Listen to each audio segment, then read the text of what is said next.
एक बार की बात है, एक सर क्लास में पढ़ा रहे थे। वो सभी स्टूडेंट से कोई ना कोई सवाल पूछ रहे थे। तभी उन्होंने देखा कि क्लास में एक बच्चा बहुत ही उदास बैठा हुआ था, मानो उसके साथ बहुत बुरा हुआ हो।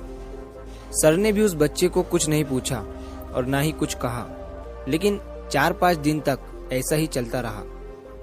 तभी सर ने उस बच्चे के पास जाकर उससे पूछा कि बेटा, तुम इतने उदास क्यों बैठे रहते हो?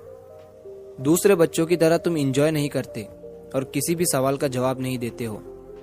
उस लड़के ने सर से कहा कि सर, मेरे अतीत में मेरे साथ कुछ बुरा हो गया था, इसी वजह से मेरा किसी भी चीज में अब मन नहीं लग रहा है। मैं कुछ भी कर लूं, दूसरे बच्चों की तरह खुश नहीं रह पा रहा हूँ। सर ने उस बच्चे की बात को पूरा सुना और अगले दिन वो सर अपने बैग में शिकंजी बनाने का सारा सामान लेकर आए और सारे बच्चे क्लास से जाने के बाद सर उस बच्चे के पास शिकंजी बनाने का वो सामान लेकर गए और उस सामान से उन्होंने उस लड़के को 1 गिलास शिकंजी बनाकर दिया। लड़के को लगा कि सर ये सब कुछ मुझे खुश करने के लिए कर रहे हैं। सर ने लड़के की तरफ शिकंजी का गिलास बढ़ाया और उसे पीने के लिए कहा। लड़के ने जैसे ही शिकंजी का एक जिप लिया तो उसे उस शिकंजी में नमक ज्यादा लगा।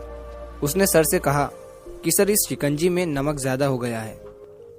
तभी सर ने उस लड़के से कहा, ठीक है, लाओ मैं इसे फेंक देता हूँ। लड़के ने सर से कहा, सर, इसे फेंकने की जरूरत नहीं है, अगर इसमें थोड़ी शक्कर मिला देंगे तो ये खुद ब खुद मीठा और अच्छा हो जाएगा।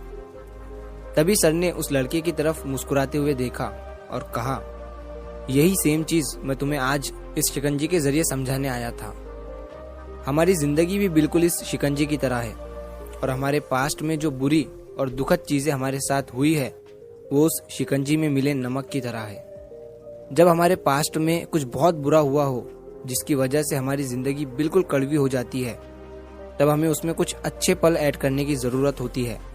जिस तरह से शिकंजी में नमक ज्यादा हो गया था लेकिन उसमें शक्कर मिलाने के बाद वो मीठा हो गया, उसी तरह हमें भी हमारे बीते हुए कल को भूल कर उसमें खुशियां ऐड करनी चाहिए, ताकि हमारी बुरी यादें हमारी अच्छी यादों से ज्यादा हो जाए और हमारी जिंदगी फिर से मीठी और खुश हो जाए। जो पास्ट में हो गया वो हो गया, उसकी वजह से आज उदास मत रहो, क्योंकि हमारा आज भी आगे चलकर कल में बदल जाएगा और हम फिर से उस कल की वजह से उदास रहने लगेंगे।